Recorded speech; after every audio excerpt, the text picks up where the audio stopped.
de você sentar, eu quero te convidar, se você trouxe a sua Bíblia, levante ela por um momento.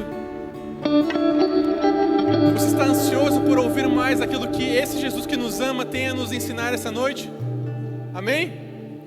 Então levante isso comigo e diga assim: esta é... Um pouquinho mais de convicção, eu sei que você pode. Esta é a minha Bíblia. Ela é a palavra de Deus. Ela não muda, ela não falha. E eu posso me encontrar nela, me enxergar nela. Por isso, eu posso dizer com toda a convicção e ousadia que eu sou o que a Bíblia diz que eu sou. Eu tenho o que a Bíblia diz que eu tenho. E eu posso o que a Bíblia diz que eu posso. Aleluia. Pai, eu te louvo pela tua palavra, que ela é imutável, ela não falha, ela não tem erros. E eu oro nesta noite, Espírito Santo, por espírito de sabedoria e de revelação, no pleno conhecimento da tua verdade, no pleno conhecimento do Filho de Deus, no pleno conhecimento de Jesus em nossas vidas, no pleno conhecimento da forma como o Senhor nos olha, da forma como o Senhor nos vê, e aquilo que o Senhor espera de nós e através de nós, em nome de Jesus. Durante esse mês estamos estudando sobre os heróis da fé. E eu não sei você, mas talvez se você parar para pensar, qual é o seu herói da fé? Você já parou para pensar nisso? Nós tivemos algumas mensagens nas outras semanas, outros pregadores falaram a respeito de alguns heróis da fé. Mas se você tivesse que escolher, quem seria o seu herói da fé? A pessoa que você mais admira? Por exemplo, talvez você possa dizer que o seu herói da fé seja Josué. Afinal, Josué foi capaz de orar e o sol parou. O universo inteiro parou com uma oração, com uma palavra. Talvez você possa dizer, foi Daniel. Afinal, ele saiu lá ileso da cova dos leões. Moisés, que abriu o mar e o povo passou. Eliseu, tantos milagres que Eliseu fez, tantas coisas extraordinárias que Deus fez através dele.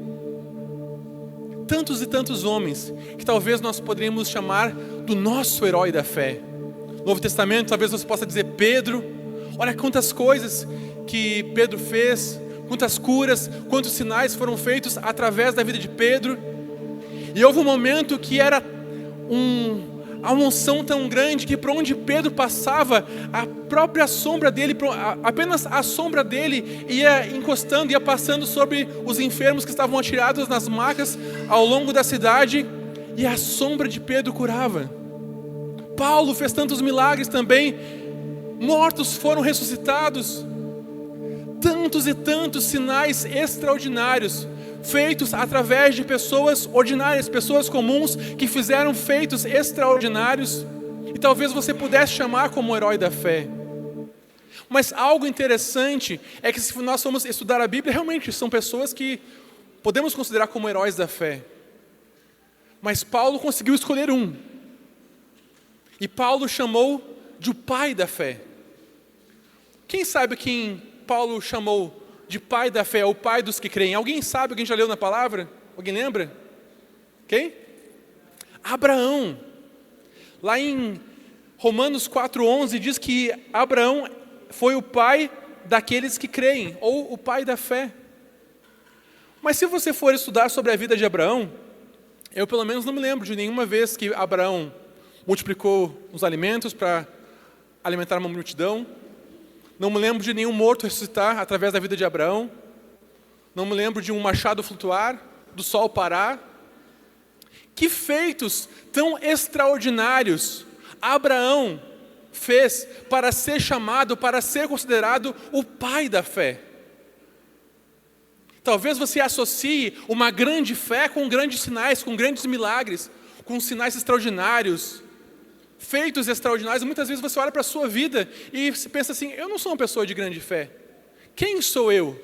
Diante de tantos ministros tão abençoados que fazem pregações maravilhosas, que ministram, que trazem palavras vindas do céu, profetas poderosos, pessoas com dons de curar e fazem tantas maravilhas através do seu ministério, e você olha para você, mas nada demais aconteceu com a minha vida, nada espetacular. E se você olhar para Abraão, talvez você possa pensar isso. Quem foi Abraão? No meio de tantos heróis, no meio de tantas pessoas extraordinárias, para ser chamado e considerado como o pai da fé, o pai de todos os que creem. Gênesis 12, versículo 1, diz assim: Então o Senhor disse a Abrão: saia da tua terra, do meio dos seus parentes e da casa do seu pai, e vá para a terra que eu lhe mostrarei. Versículo 2: farei de você um grande povo e te abençoarei. E no versículo 4 diz que partiu Abrão, como lhe ordenara o Senhor. E ele já tinha 75 anos de idade. Algo interessante, se você for estudar a história de Abraão, Abraão não era uma pessoa acostumada a ouvir a voz de Deus. Deus não se manifestava de forma comum para ele. Não era comum para ele ouvir a voz de Deus, muito menos um comando desse. Um comando que falava para ele sair da sua casa. Abraão, saia de onde você mora e vá embora para uma terra que eu ainda vou te mostrar. Quando Deus chamou Abraão, ele não sabia para onde ia, não sabia o que iria acontecer. Deus simplesmente disse: saia, onde você está não é o seu lugar, vá, comece a andar, e no caminho eu te mostrarei onde você deve ir. Em Hebreus 12, versículo 2, é um capítulo inteiro que fala sobre a fé. E no versículo 2 diz assim: por meio da fé que os antigos, falando sobre aqueles homens da antiguidade, do Antigo Testamento, receberam um bom testemunho. E no versículo 6 é um versículo que fala assim: sem fé é impossível agradar a Deus. Sem fé é impossível, não tem jeito. Não é que seja mais difícil, não é que seja um caminho mais complicado, um caminho mais longo, não. Se você não tiver fé, vai ser impossível de agradar a Deus. Porque aqueles que se aproximam de Deus precisam crer que Ele existe e que Ele é galardoador, que Ele gosta de dar presentes para os seus filhos. E no versículo 8 diz assim: pela fé, Abraão, quando foi chamado, obedeceu e dirigiu-se a um lugar que mais tarde receberia como herança, embora não soubesse para onde estava indo. Algo interessante na palavra de Deus é que quando um personagem ou alguém da antiga aliança, ela é mencionada no Novo Testamento, demonstra ainda mais importância, porque são histórias que estão relacionadas com Jesus, com a salvação, com a vida de fé. Então, quanto mais você percebe que no Novo Testamento é tratado ou abordado pessoas da antiga aliança, dê atenção. E muitos textos falam a respeito da vida de Abraão. Em Hebreus, em Romanos, em Tiago também fala a respeito de Abraão, nós vamos ler alguns textos desses. E tudo isso mostra como Abraão como sendo um exemplo de fé. Um exemplo para que nós possamos seguir. Muitas vezes Deus nos fala coisas, nos dá direções, e nós não sabemos o que será dali para frente. É muito fácil você seguir uma orientação quando o caminho inteiro está traçado, quando você sabe exatamente o que vai acontecer.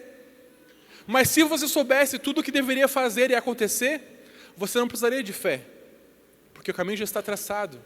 A fé, ela é necessária justamente para obedecer aos comandos de Deus. Porque se Deus te pedir algo hoje, como eu sei que Deus tem falado ao coração de tantas pessoas ao longo da sua vida, ao longo dos últimos tempos, Deus tem dado direcionamentos. Algumas coisas podem parecer assustadoras, mas o que você tem feito com o chamado de Deus? O que você tem feito com aquilo que Deus tem colocado no seu coração? Será que você tem prontamente obedecido como Abraão fez? Ele ouviu a voz de Deus, ouviu o chamado, ouviu aquela instrução, mesmo que breve, mesmo sem entender para onde ia, o que iria acontecer, e ele ouviu, ele obedeceu a voz de Deus. Eu já quero te adiantar isso. Quando Deus te disser algo, Deus te der alguma instrução, não virá o caminho completo, não virá a instrução completa. Você receberá o próximo passo. Eu sei que eu tenho que ir para ali, então eu venho até aqui. E agora, Deus, o que eu faço? Agora você precisa ir até ali. E você vai até ali. E assim você vai caminhando, seguindo o passo a passo de Deus, seguindo as instruções que Deus vai te dando. Porque é preciso ter fé para abandonar onde você estava antes e seguir até onde Deus está te levando. A palavra-chave disso é obediência. Abraão foi considerado o pai da fé por causa da sua obediência. E ele é o nosso exemplo. Não adianta você dizer que tem fé se você não obedece a Deus. A fé sem obras, ela é morta. A fé sem obras, ela é inútil, de nada vale. E sem fé é impossível agradar a Deus. E aí então, segue-se a história, Abraão saiu da sua casa, onde ele morava, e começou a caminhar. Ele tinha 75 anos de idade, o tempo foi passando, Deus havia prometido que seria pai de multidões, teria uma grande nação, teria filhos, só que ele já estava lá com quase 100 anos de idade e não tinha filhos. Então, alguma coisa estava acontecendo, alguma coisa estava errada, mas havia uma missão. A primeira questão na vida de Abraão é que ele aprendeu a obedecer. Esse foi o primeiro passo dele, ele aprendeu uma vida de obediência, seguindo os caminhos de Deus. E depois ele tinha uma missão a cumprir, gerar uma nação, gerar filhos, gerar uma multidão de descendentes. Mas ele era velho, ele era idoso, mas havia esta missão. E ele começou a questionar Deus, lá em Gênesis 15, a partir do versículo 3, ele, revoltado, fala com Deus: Deus, tu não me deste filho algum? Eu vou então dar o meu jeito. Um servo da minha casa vai ser o meu herdeiro. E o Senhor disse para Abraão: não, o seu herdeiro não será esse. Calma, aguarde. Um filho gerado por você mesmo e da sua esposa será o seu herdeiro. E levando para fora da tenda, ele falou com Abraão: Abraão, olhe para o céu, está vendo as estrelas? Tente contar as estrelas. Você consegue contar? Não, não consigo. Assim será a sua descendência, tão numerosa quanto as estrelas do céu. Muitas vezes nós estamos presos numa circunstância difícil e começamos a olhar apenas para o nosso lado, apenas para a nossa situação atual, apenas para nossas circunstâncias, apenas para o que nós temos no nosso braço, na nossa conta bancária, nas nossas limitações, no nosso grupo de apoio, nossos amigos, na nossa igreja local.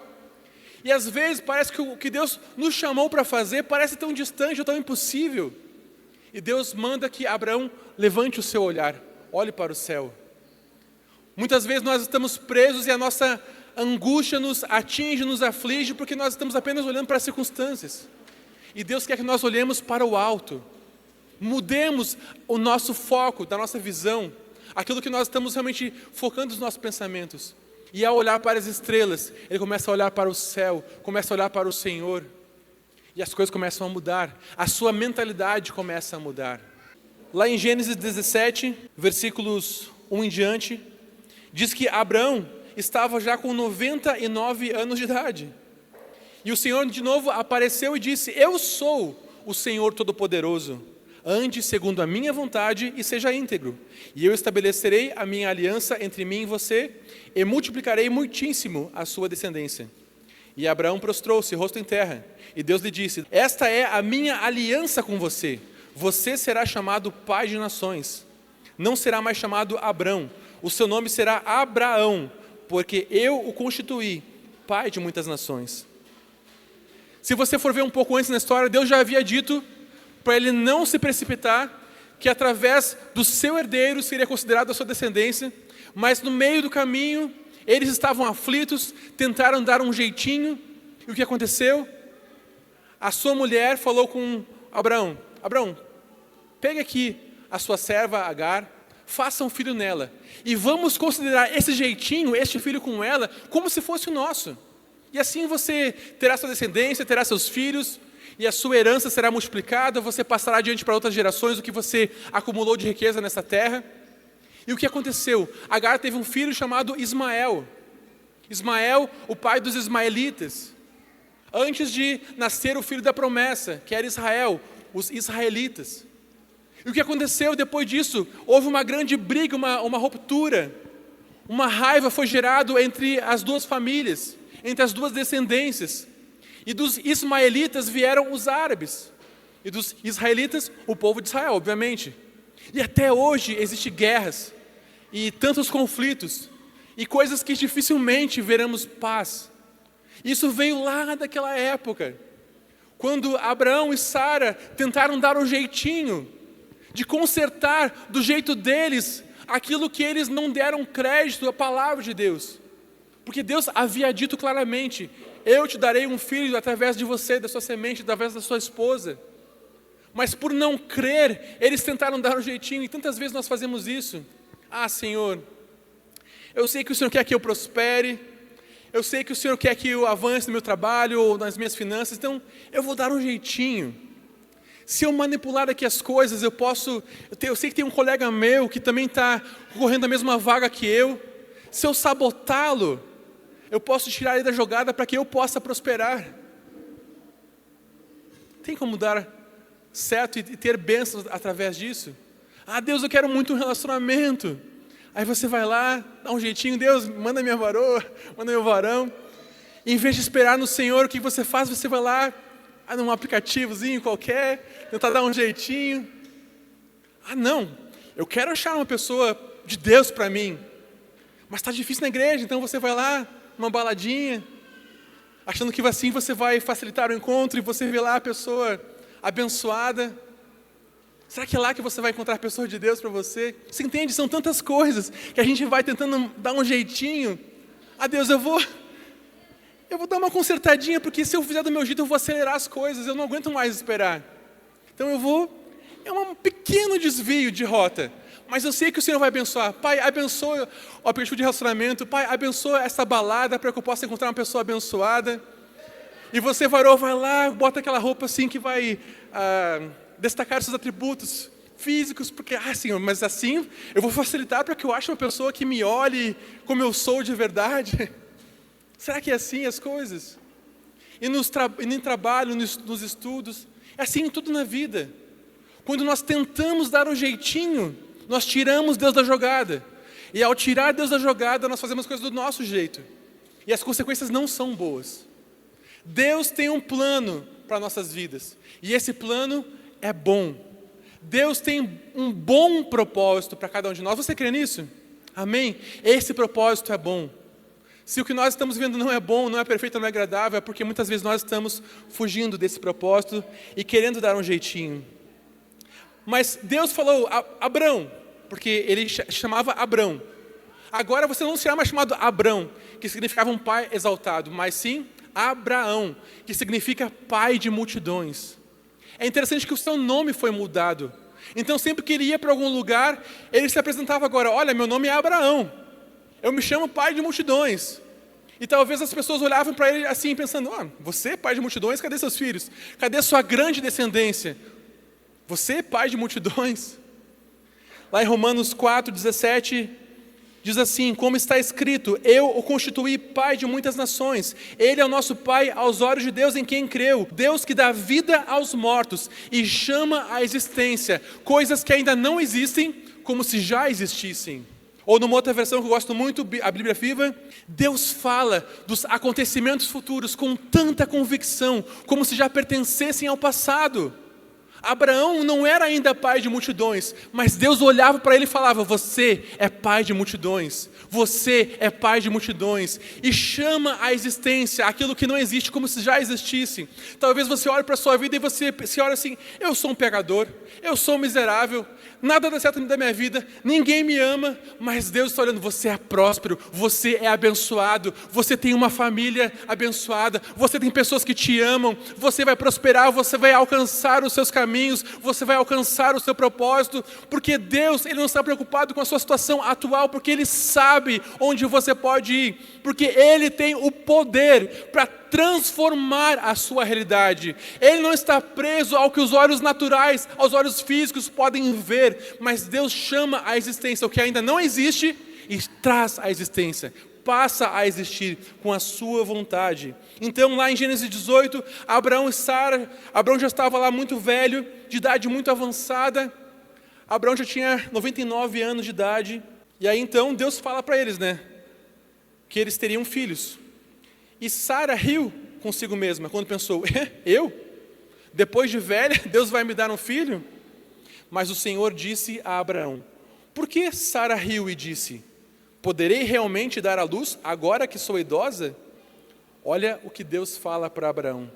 Acaso existe alguma coisa impossível para o Senhor?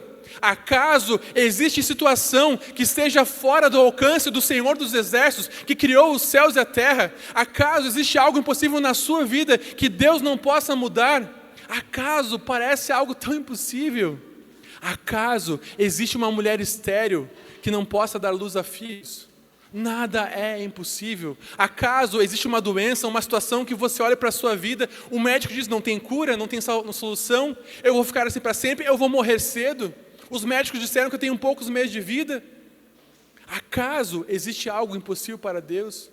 Talvez você olhe para o seu passado, para o seu histórico, você só teve relacionamentos que foram abusivos, pessoas que não te amaram, que falaram com você, e fez com que você se sinta não amado, não amada, e acha que você nunca terá um relacionamento, que você nunca vai conseguir confiar em alguém, mas Deus diz para você, acaso existe algo impossível para Deus? Nada é impossível para Deus. Não tenha medo, não tenha medo, não deixe que as circunstâncias te apavorem, não deixe que a situação atual te assuste, porque não há impossível para Deus. Em Hebreus 11, versículo 11, falando desse mesmo contexto de Abraão e Sara, diz assim que pela fé Abraão e também a própria Sara, apesar de estéril, ela não podia ter filhos, e em idade avançada, recebeu poder para gerar um filho, porque considerou fiel aquele que havia feito a promessa. A questão não está na sua limitação, a questão está em quem prometeu. E aquele que prometeu, ele é fiel. Lá em Romanos 4, versículo 18, diz assim que Abraão, ele creu contra a esperança, tornando-se assim o pai de nações. E sem se enfraquecer na fé, reconheceu que o seu corpo já estava sem vitalidade. Veja bem, a fé não nega as circunstâncias. Abraão, ele creu contra a esperança. O que é crer contra a esperança? É muito fácil você crer quando tudo está alinhado. Quando você está próspero, quando você está cheio de saúde, quando tudo está bem encaminhado, é fácil você crer que vai dar tudo certo. Mas quando você olha para você mesmo, para as suas circunstâncias, e nada parece cooperar, parece que tudo vem contra, parece que não tem mais saída, aí sim é hora de crer contra a esperança. E Abraão entendeu que ele já não tinha mais vitalidade, já tinha quase 100 anos de idade, o seu corpo físico não tinha mais o vigor.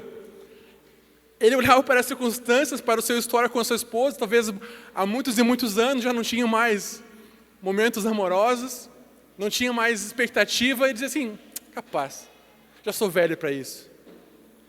Ele entendia, ele reconheceu que o seu corpo já não tinha vitalidade. Não tenha medo de reconhecer a sua limitação. Não tenha medo de reconhecer a sua situação atual. Não é esse o problema.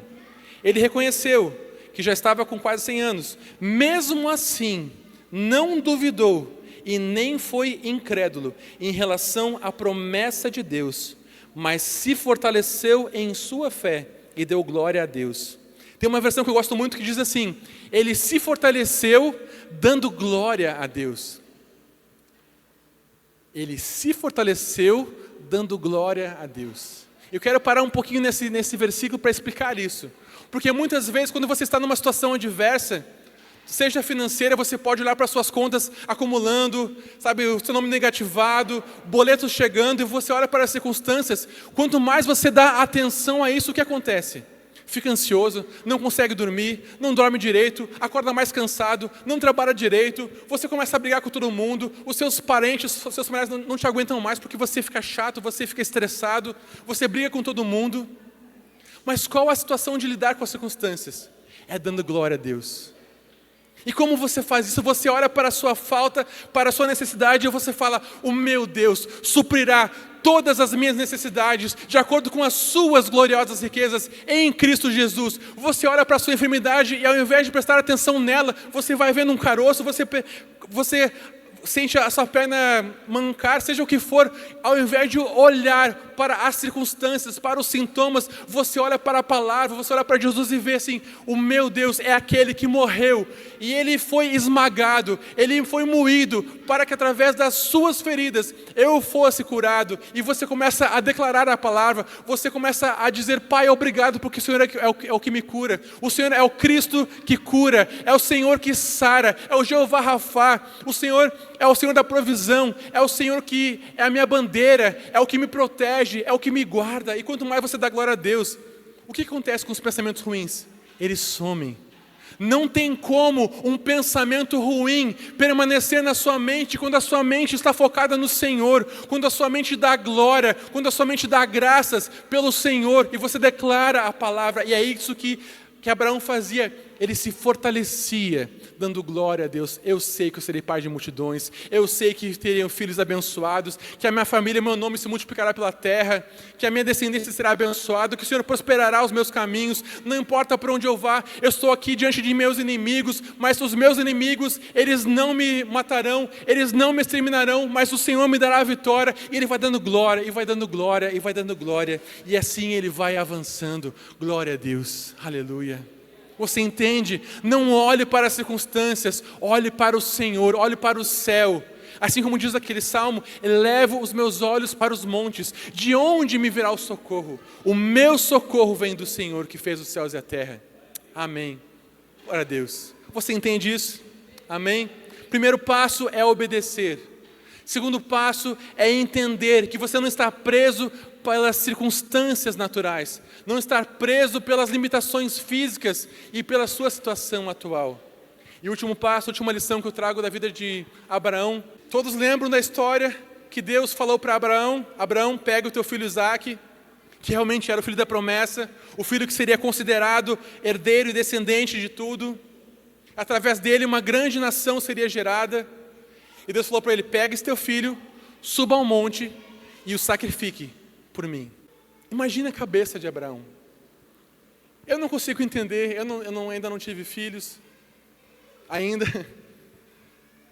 Mas vocês que são pais, pense como seria isso. Eu quero que você tente imaginar essa cena. Você de pé, pegando o filho que você tanto ama, e Deus falando: sacrifique, ele não é mais seu. Você vai levar para o monte, você vai colocar no altar de sacrifício. Feche seus olhos um pouquinho, tente imaginar essa cena comigo. Você subindo a um monte com o seu filho, caminhando no braço, e o filho lhe pergunta: pai, onde é que nós vamos? Nós vamos oferecer um sacrifício para o Senhor. E ele pergunta: mas cadê o sacrifício? Calma, filho, Deus vai providenciar. E você então subindo ao monte, chega num grande altar, onde normalmente os animais eram sacrificados. Você coloca o seu filho deitado sobre a maca, sobre lá as pedras, e você tem um punhal, uma faca, e você precisa matar o seu filho. Como estaria o seu coração? É algo terrível de imaginar. Eu que não tenho filhos, para mim já é terrível. Imagina alguém que é pai. Mas ele foi. Entenda, Abraão levou o seu filho até lá. E a palavra de Deus diz lá em Hebreus 11, versículo 17 em diante, ele estava a ponto de sacrificar o seu único filho, o filho que ele tanto amava. E embora Deus tivesse dito: por meio de Isaque, a sua descendência será considerada. O versículo 19 é um texto que eu gosto muito, que diz assim: Abraão levou em conta que Deus pode ressuscitar os mortos. Então ele sabia: se esse é o filho da promessa, eu posso sacrificar, porque se ele morrer, Deus vai trazer de volta. Mas mesmo assim, a dor de entregar ao Senhor algo que te é valioso, que é o que ele tinha de mais precioso, é o seu filho, que ele tanto amava. Vanessa, se eu chegasse para você e dissesse assim: Vanessa, agora para o benefício da igreja, eu preciso que você pegue aquele tênis velho que você já gastou, já está furado, que está lá guardado na sua casa, e você traga como oferta para a igreja. Isso vai trazer algum peso para o seu coração? Claro que não. Está lá jogado. É um tênis velho que já não usa mais. Mas e se Deus pedisse aquilo que você tanto ama? Como você lidaria? Você desistiria do Senhor? Não, Deus, isso já é demais. Até aqui eu irei contigo. Pensa na vida de Abraão. Abraão saiu da sua terra, foi da sua casa, foi para uma outra nação. Mas houve um momento em que Deus pediu algo que realmente custava. Porque talvez Abraão, mesmo que gostasse da sua terra, ele estava disposto a sair. Não, ok, eu vou, de boa. Eu gosto de conhecer outros lugares, quero viajar. Mas chegou um momento que aquilo que o Senhor pediu é o que custou tudo para ele. E nessa forma ele recebeu do Senhor, como se tivesse recebido dos mortos, porque Deus providenciou um animal para morrer no lugar de Isaac. E esse cordeiro representava Jesus Cristo, que foi o Filho que Deus enviou. Ele enviou o seu único filho, o filho que ele tanto amava, para morrer em nosso lugar.